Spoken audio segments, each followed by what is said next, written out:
तीन शख्स अल्लाह पाक के अर्श के साये में होंगे।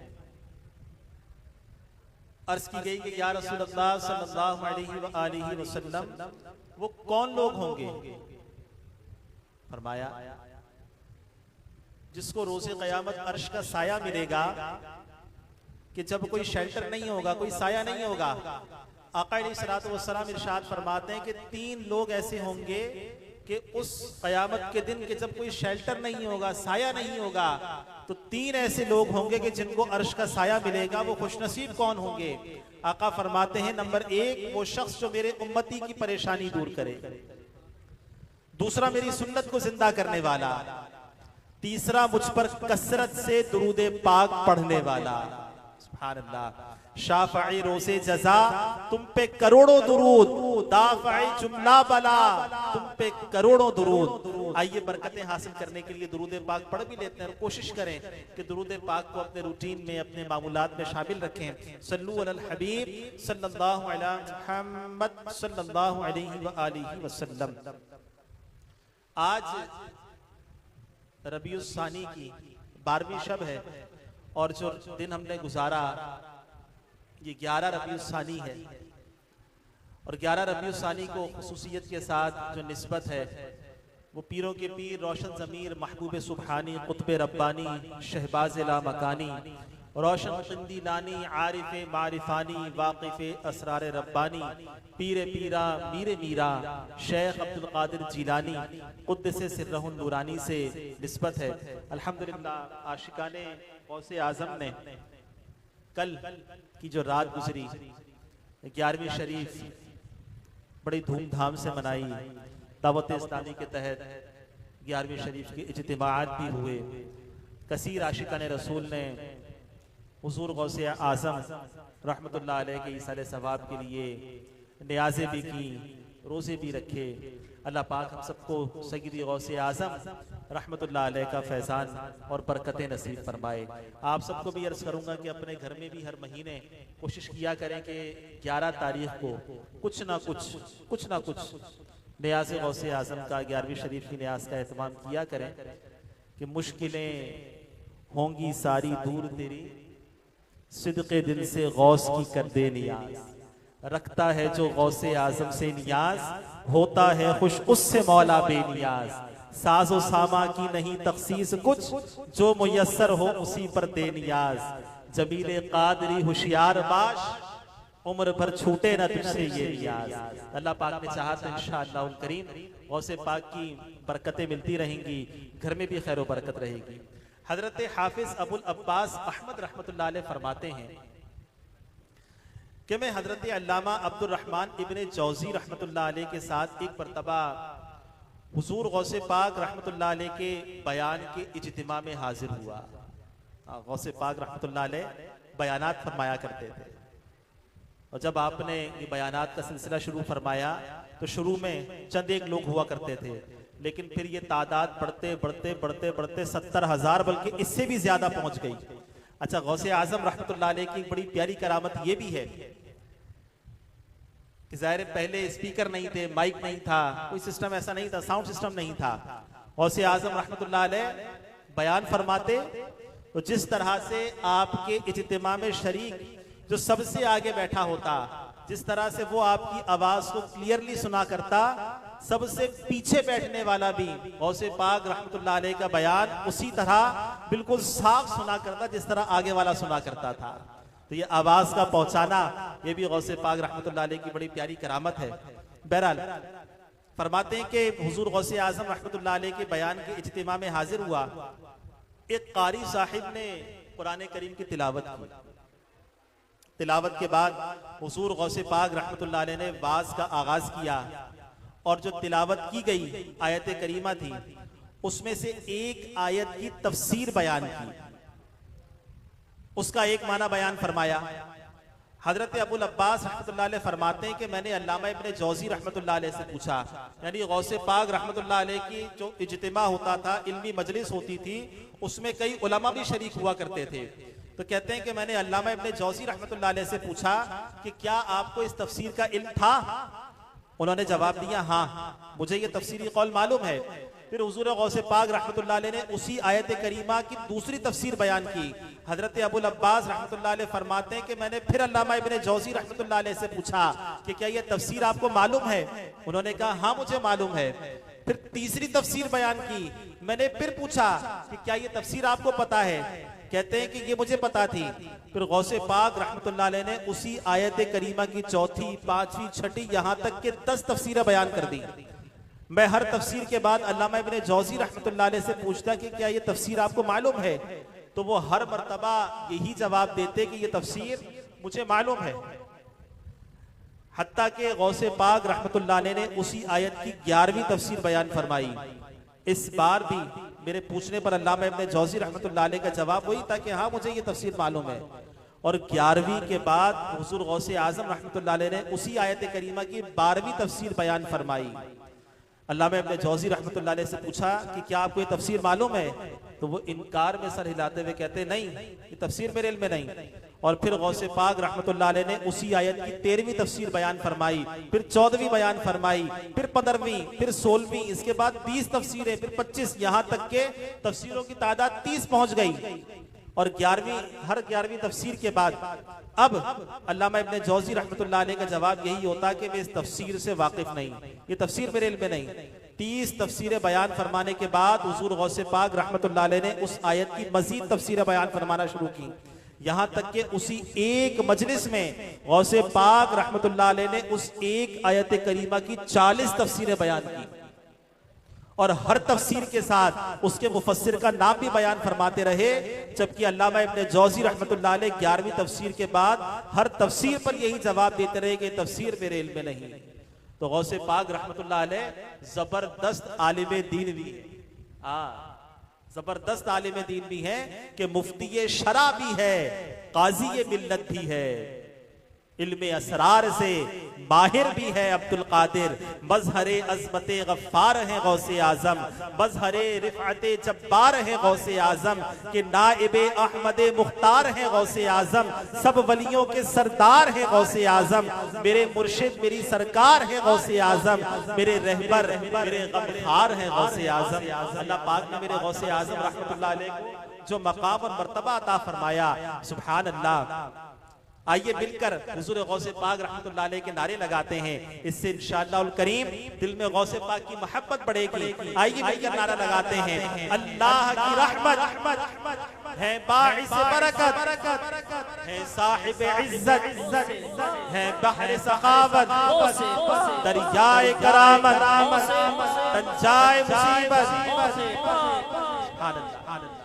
जब किसी को बयान करना होता है तो वो पहले उसकी तैयारी करता है, कई किताबों का मुताला भी करता है, बयान की एक तरतीब और एक खाका अपने जहन में बिठाता है, बल्कि कभी तो मुकम्मल बयान या कुछ ज़रूरी जो पॉइंट्स होते हैं उनको लिख भी लेता है ताकि बयान करने में आसानी रहे। जैसे मिसाल के तौर पर मैं आपके सामने बयान कर रहा हूँ तो बयान की एक तरतीब मेरे जहन पे और मेरे सामने मौजूद है, लेकिन कुर्बान जाइए हुजूर गौसे पाक रहमतुल्लाह अलैह की इल्मी शान और शौकत और आपकी बेमिसाल जहानत पर कि आपने उन्हीं आयात पर बयान फरमाया जो कारी साहिब ने तिलावत की थी। और इन आयात की एक नहीं, दो नहीं, तीन नहीं, बल्कि 40 तफसीरें बयान फरमाई और हर कौल के कायल का नाम भी बयान फरमाया और ऐसी इल्म हिकमत से भरपूर तफसीरें बयान फरमाई कि जिन्हें सुनकर जबरदस्त आलिम दीन अल्लामा अब्दुल रहमान इब्ने जौजी रहमतुल्लाह अलैह जैसे वक्त के बड़े आलिम और इमाम हैरान रह गए। ये वाकया हुजूर गौसे पाक रहमतुल्लाह अलैह की कुरान करीम से वालिहाना मोहब्बत को भी जाहिर करता है। आप रहमतुल्लाह अलैह इल्म का समुंदर होने के बावजूद कुरान करीम की कई तफासीर को पढ़ते और बयान करते, कसरत से इबादत और रियाजत और कुरान करीम की तिलावत करते। आप रहमतुल्लाह अलैह 15 साल तक अंदाजा लगाए कि मेरे गौसे आजम रहमतुल्लाह अलैह वो 11वीं वाले पीर जिनकी हमने बेशुमार करामात भी सुनी होंगी, लेकिन गौसे पाक रहमतुल्लाह अलैह सिर्फ करामात से मशहूर नहीं बल्कि जबरदस्त आलिम दीन, कुरान पाक से मोहब्बत रखने वाले, तिलावत कुरान करने वाले थे। सुने, आप रहमतुल्लाह अलैह 15 साल तक रात भर में एक कुरान पाक खत्म करते रहे। 15 साल तक रात भर में कुरान पाक खत्म किया करते थे। हम गौर करें, हम गौसे पाक की मोहब्बत का दम भरते हैं, हमें जबानी नहीं देखकर दुरुस्त कुरान करीम पढ़ना आता है?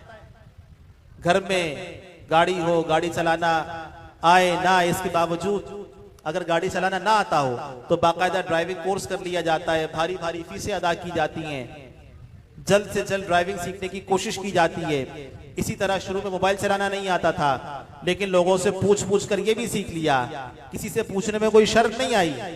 बिजनेस करना चाहा, उसके लिए पहले ही बहुत से तजर्बेकार लोगों से मशवरे लिए जाते हैं कि कहीं कारोबार में नुकसान ना हो जाए। यानी यूं कहने के हर वो काम कि जो हमें ना आता, पहले ना आता था, लेकिन उस काम को हमने किसी ना किसी अंदाज से लोगों से पूछकर और किसी ना किसी अंदाज से सीख लिया। इंग्लिश बोलनी नहीं आती, लोगों ने इंग्लिश लैंग्वेज कोर्स करके इंग्लिश बोलना सीख लिया। लेकिन ए आशिकाने गौसे आजम, हमें गौर करना चाहिए कि क्या हमें कुरान पाक दुरुस्त पढ़ना आता है?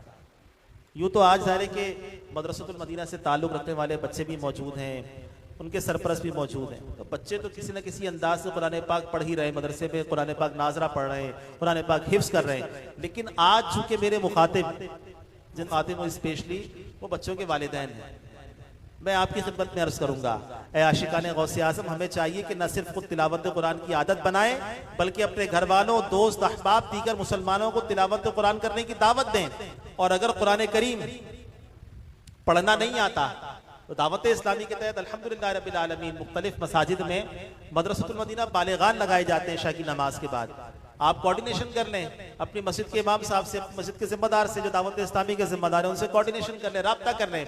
अल्लाह पाक ने चाहा तो इंशाअल्लाह करीम आपके लिए कुरान पाक पढ़ना आसान हो जाएगा। एक बड़ी तादाद है हमारे यहाँ कि हम कुरान करीम जिस तरह से पढ़ने की तरफ ज़ौक़ और शौक़ होना चाहिए वो नहीं है। हाँ, हम बच्चों को मदरसे भेजते हैं कि भाई बच्चा मदरसे गया है तो ठीक है, हमारा बच्चा कुरान पढ़ रहा है। हालांकि आप यकीन करें, हमने तो गौसे पाक रहमतुल्लाह अलैह के मुतालिक सुना कि आपने एक रात, आपने 15 साल तक हर रात में कुरान करीम खत्म करते हैं। हमारे घर में भी कुरान करीम खत्म हो सकता है, मगर कैसे? अगर सारे घर वाले मिल जाए ना और ये नियत कर लें कि हम अपने घर के अंदर रोजाना इशा की नमाज के बाद एक पारा पढ़ा करेंगे, खाना खाएंगे, खाना खाने के बाद एक पारा पढ़ेंगे, फिर सोएंगे। एक पारे में एवरेज तकरीबन 16 रुकू होते हैं, 4 हिस्सों में एक पारा तकसीम है। अगर सारे घर वाले मिलकर एक पारे की आपस में तकसीम कर लेना कि कुछ रुकू फला पढ़ेगा, कुछ रुकू मेरा फला बेटा पढ़ेगा, कुछ रुकू मैं पढ़ूंगा, आप यकीन करें मेरा ख्याल है कि 15 से 20 मिनट के अंदर, सिर्फ 15 से 20 मिनट के अंदर एक पारा मुकम्मल होगा। 30 दिन में कितने पारे हो जाएंगे? 30 पारे, एक कुरान पाक, और 12 माह के अंदर 12 कुरान। तो जिस घर में कुरान करीम की तिलावत की जा रही हो, याद रखें कि जहां पर खत्म कुरान होता है वहां पर दुआएं भी कबूल होती हैं। जिस घर में कुरान करीम की तिलावत की जा रही हो, अल्लाह पाक की रहमतों का नुज़ूल हो रहा हो, उस घर में परेशानियां, बीमारियां, तकालीफ कैसे टिक सकती हैं, कैसे रुक सकती हैं? खुशहाली क्यों ना आएगी, घर में बरकतें क्यों ना होंगी? तो नियत करें, गौसे पाक रहमतुल्लाह अलैह से अल्हम्दुलिल्लाह मोहब्बत करते हैं, अपने घर में भी हम तिलावत कुरान का मामूल बनाएंगे, तिलावत कुरान का सिलसिला अपने घर में भी शुरू करेंगे। साथ ही साथ अल्हम्दुलिल्लाह रब्बिल आलमीन दावत इस्लामी आशिकाने रसूल की दीनी तहरीक है, और दावत इस्लामी औलिया की मोहब्बत के जाम पिलाती है, दावत इस्लामी सहाबा की मोहब्बत के जाम पिलाती है, दावत इस्लामी अहले बैत की मोहब्बत के जाम पिलाती है, दावत इस्लामी मस्जिद भरो तहरीक, दावत इस्लामी हमें नेक बनाना चाहती है। अल्हम्दुलिल्लाह रब्बिल आलमीन दावत इस्लामी के दीनी माहौल से वाबिस्ता जो हो जाए, अल्हम्दुलिल्लाह नेकियों से मोहब्बत, नेकियों की तरफ रग़बत, गुनाहों से बचने की कोशिश, यूँ उसकी आदत बनना शुरू हो जाती है। मैं आप सबको आज खुसूसियत के साथ जो हमारे बच्चों के वालिदैन जमा हुए हैं, आप सबकी खिदमत में अर्ज़ करूँगा, दावत इस्लामी के दीनी माहौल से वाबिस्ता हो जाए। वक्त काफ़ी ज़्यादा हो गया और मुझे अंदाज़ा भी है कि अभी एक जो कैफियत बनी हुई है, उस कैफियत में मज़ीद कुछ गुफ्तगू करना और समझाना ये यूँ मुमकिन ना हो पाएगा, मगर फिर भी इतना ज़रूर अर्ज़ करूँगा आपको कि आपकी जो दौड़ धूप है, आपकी जितनी भी कोशिशें हैं, आप सुबह अपने काम पर जाते हैं, शाम में काम पर से आते हैं, ये सारी की सारी आपकी स्ट्रगल यकीनन अपने घर वालों और अपने बच्चों के लिए कि मेरे बच्चे अच्छा खा लें, मेरे बच्चे अच्छा पहन लें। मगर ये तो सिर्फ और सिर्फ वो ज़रूरियात है जो मैं पूरी कर रहा हूँ, लेकिन याद रखें यही वो बच्चे हैं कि जो मरने के बाद मेरे काम आ सकते हैं। मेरे आका सल्लल्लाहु अलैहि वसल्लम ने इरशाद फरमाया कि मरने के बाद 3 चीजें फायदा पहुंचाती हैं, उसमें एक नेक औलाद भी है। नेक अमाल, सदका जारिया, नेक औलाद। नेक औलाद फायदा पहुंचाती है। अपने बच्चों की तरबियत का हमें एहतमाम करना चाहिए, अपने बच्चों की तरबियत के लिए हमें तवज्जो देनी चाहिए। अब हम ये समझते हैं कि हमने मदरसे में दाखिल करा दिया तो मदरसे में बच्चा दाखिल हो गया, जब वो 2 साल बाद 3 साल बाद जब पढ़ के वो फारिग होगा तो वो हाफिज कुरान भी होगा और बाअमल भी होगा। ऐसा कैसे हो सकता है? याद रखें कि कुरान प्यारे आका जी सल्लल्लाहु अलैहि वसल्लम ने कुरान पाक के हाफिज के जो फदाइल इरशाद फरमाए ना, वो बाअमल के फरमाए, बाअमल के फरमाए कि बाअमल हाफिज कुरान की बरकत है। अच्छा, अब इनको बाअमल बनाने के लिए मदरसे वाले तो अपनी कोशिश करते ही हैं, मदरसे वाले अपनी कोशिश कर ही रहे हैं, लेकिन जाहिर है कि इस कोशिश में वालिदैन का एक बड़ा किरदार है। वालिदैन का एक बड़ा किरदार है कि बच्चों को बाअमल बनाए। अब मदरसे के अंदर मिसाल के तौर पे एक नमाज आती है, एक नमाज है मदरसे के अंदर जोहर की, बाकी 4 नमाजें तो घर में आती हैं। अगर आप चाहते हैं कि यही बच्चे नजात का जरिया बन जाएं, उसके लिए हमें अस खुद नमाज की पाबंदी करना होगा। हम खुद घर पे बैठ के बोले जा नमाज पढ़ना, नमाज अदान हो गई, खुद ना जाए, तो ये अच्छी बात नहीं है। बल्कि हमें खुद होना ये चाहिए, इधर अदान हो अपने बच्चे का हाथ पकड़े मस्जिद में जाए, घर में खुद कुरान पाक पढ़ने के लिए बैठे, खुद कुरान पाक पढ़ने का मामूल बना, अपने साथ बच्चे को पढ़ने के लिए बिठाए। सदका देना हो अपने बच्चे के हाथ सदका दिलवाए। अपने वालिदैन की कब्र पर ज़हे नसीब, मैंने कहा ना वक्त पे इतनी गुंजाइश नहीं, और वैसे भी मैं एक इस्तिराब की कैफियत देख रहा हूँ, इसलिए मैं यूं कह लें कि बड़ी मुख्तसर गुफ्तगू कर रहा हूँ। हर जुमे को वालिदैन की कब्र पे हाजिरी के फदाइल हैं। जिनके वालिदैन हयात हैं अल्लाह उनको सेहत वाली आफियत वाली जिंदगी अता फरमाए, लेकिन जिनके वालिदैन दोनों या दोनों में से कोई एक दुनिया से रुखसत हो गए, कोशिश करें कि हर जुमे को उनकी कब्र पे जाए, महीने में जाए, अपने बच्चे को साथ लेकर जाए ताकि उसकी आदत बने। ये सब मैं अमल के ताल्लुक से आपको अर्ज कर रहा हूँ कि जब मैं दुनिया से चला जाऊं ना तो मेरे बच्चे के जहन में ये बैठ जाए कि मेरे वालिद अपनी वालिदा की कब्र पे जाया करते थे, तो मुझे भी जाना है। इन सब चीजों का ताल्लुक अमल से है, और अमल का एक बेहतरीन जरिया, अमल का एक बेहतरीन प्लेटफॉर्म अल्हम्दुलिल्लाह दावत इस्लामी फराहम करती है। दावत इस्लामी के दीनी माहौल से खुद भी वाबस्ता हो जाए, बच्चों को भी वाबस्ता कर दें। हफ्तावार इज्तिमा रज़ा मस्जिद में होता है, हर जुमेरात को पाबंदी के साथ कोशिश करें, 8:30 बजे इज्तिमा शुरू हो जाता है। हर जुमेरात को कोशिश करें कि आप हफ्तावार इज्तिमा में अपने बच्चों को साथ लेकर शिरकत करें, अपने बच्चों को साथ लें, हफ्तावार इज्तिमा में शिरकत करें, काफिलों में अपने बच्चे को साथ लेकर जाए। अल्लाह पाक ने चाहा तो इंशाअल्लाह दावत इस्लामी के ये दीनी काम हम करेंगे, हमारे साथ बच्चे करेंगे इंशाअल्लाह उल करीम। अल्लाह पाक ने चाहा तो बच्चे नेक बनेंगे और हमारी नजात का जरिया बन जाएंगे। अल्लाह पाक हमें इसकी बरकतें अता फरमाए। दावत इस्लामी चूंकि अल्हम्दुलिल्लाह आशिक़ान रसूल की तहरीक है और दावत इस्लामी जिस अंदाज से काम कर रही है, तो कह सकते हैं कि दावत इस्लामी अल्हम्दुलिल्लाह एक खुली किताब है। हज़ारों दावत इस्लामी के मदारिस मदीना जिनमें बच्चे कुरान पाक नाजरा पढ़ते हैं, हिफ्ज़ कर रहे हैं, यूं ही जामियतुल मदीना जिसमें बच्चे दरस निज़ामी करते हैं। उसके अलावा दावत इस्लामी के कई डिपार्टमेंट्स जिनमें खुद्दामुल मसाजिद वल मदारिसुल मदीना मस्जिदें बन रही हैं, कई नेकी की दावत मीडिया के जरिए दी जा रही है, कई कैदियों की इस्लाह का काम हो रहा है। यूं कह लें कि बेशुमार शोबे दावत इस्लामी, कई शोबे, उन्हीं में से एक शोबा मदरसतुल मदीना है जिससे आप और आपके बच्चे वाबिस्ता हैं। अब जाहिर है कि दावत इस्लामी अपने जो इदारे चलाती है, इदारे चलाने के लिए एक खतीर रकम की तो ज़रूरत होती ही है। आपके बच्चे जिस मदरसे में पढ़ रहे हैं फैज़ान मुश्ताक में, तकरीबन मेरा ख्याल है कि 4 से 5 लाख रुपए इसका माहाना खर्चा है। ये मैं अपने एक अंदाज़ा बता रहा हूँ, 19-20 का फ़र्क होगा, 4, 4.5, 5 लाख तकरीबन 5, 5.5 लाख माहाना खर्चा है। तो आप अंदाजा लगाएं कि 1 महीने का खर्चा 5 लाख रुपए, तो साल का खर्चा कितना हो गया? तकरीबन 60 से 70 लाख रुपए दावत इस्लामी सिर्फ आपके उस मदरसे में खर्च कर रही है जिसमें आपके बच्चे पढ़ रहे हैं। जिसने इस मदरसे की बुनियाद रखी होगी और आगाज किया होगा ना, हो सकता है कि वो इस दुनिया में ना हो, लेकिन जिसने इस कार्य खैर को शुरू किया पहले किसी और के बच्चे पढ़ रहे थे, आज हमारे पढ़ रहे हैं, इसका सवाब उसको मिलता रहेगा इंशाअल्लाह करीम। और अल्लाह पाक ने चाहा तो ये दावत इस्लामी के मदारिस मदीना तो ता क़यामत रहेंगे। अभी हमारे बच्चे पढ़ रहे हैं, ये चले जाएंगे, किसी और के बच्चे आ जाएंगे, ये सिलसिला चलता रहेगा। लेकिन आप अंदाजा लगाएं, सिर्फ इतना अंदाजा लगाना काफी है कि ये सिर्फ और सिर्फ एक मदरसे का खर्चा, मैंने आपको बताया कि एक मदरसे का, आपके इस मदरसे का माहाना खर्चा अप्रोक्सीमेटली 70 लाख रुपए, तकरीबन 70 लाख रुपए। ये सिर्फ एक मदरसा। आप एक कोरंगी में मदरसे कितने? 40 मदरसे सिर्फ कोरंगी के अंदर है, सिर्फ 40 मदरसे कोरंगी में।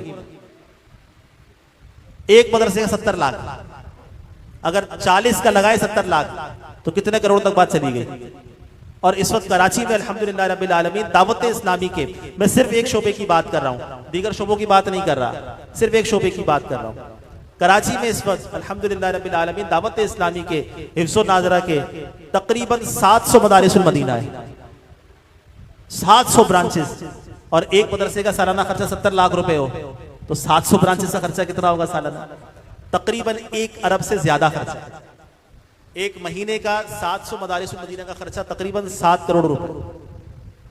अब दावत इस्लामी के पास 3 इवेंट्स होते हैं जिसमें दावत इस्लामी अपने एक अतियात कैंपेन चलाती है, फंड रेजिंग कैंपेन चलाती है, और उसमें अपने अतियात के जरिए, चंदे के जरिए इन अखराजात को पूरा करने की कोशिश करती है। अल्लाह पाक की रहमत है कि कसीर आशिकान रसूल जिसकी जो हस्ब इस्तिताअत होता है, अल्लाह पाक की रहमत से वो वली काबिल आशिक रसूल अमीर अहले सुन्नत की दुआएं लेने के लिए खर्च करता है। अच्छा, ऐसा नहीं कि मैं आपको बोल रहा हूँ, अल्हम्दुलिल्लाह रब्बिल आलमीन एक तो दावत इस्लामी रमजान में ज़कात फित्रा जमा करती है, कुर्बानी की खाले जमा करती है, और खुसूसियत के साथ रबीउल अव्वल के बाद टेलीथॉन करती है कि टेलीथॉन के जरिए भी दावत इस्लामी एक फंड रेजिंग कैंपेन करती है और उसमें अतियात जमा किए जाते हैं। अच्छा, ये तो अखराजात के ताल्लुक से भी है ना।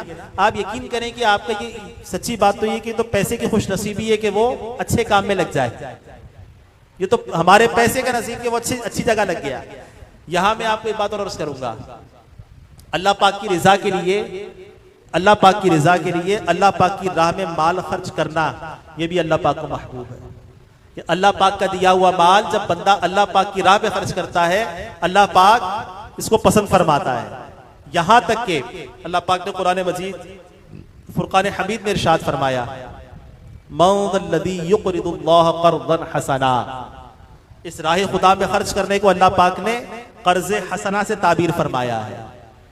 मेरे आका सल्लल्लाहु अलैहि वसल्लम जो सच्चे हैं, सच्चे नबी हैं, फरमाते हैं सदका देने से माल कम नहीं होता। अब इतना मैं जानता हूं कि आका ने फरमा दिया सदका देने से माल कम नहीं होता, तो इंशाअल्लाह सदका देने से माल कम नहीं होगा, बल्कि अल्लाह ने चाहा तो सदका देने से माल में बरकत होगी। हाँ, ये जो मैंने कुरान पाक की आपको आयत पढ़ के सुनाई, सूरह बकरा की आयत है, मौज़ल्लज़ी युक़रिदुल्लाह क़र्ज़न हसना। इस आयत करीमा की तफसीर आप चाहें तो अपने मोबाइल में तफसीर सिरातुल जिनान डाउनलोड कर लें।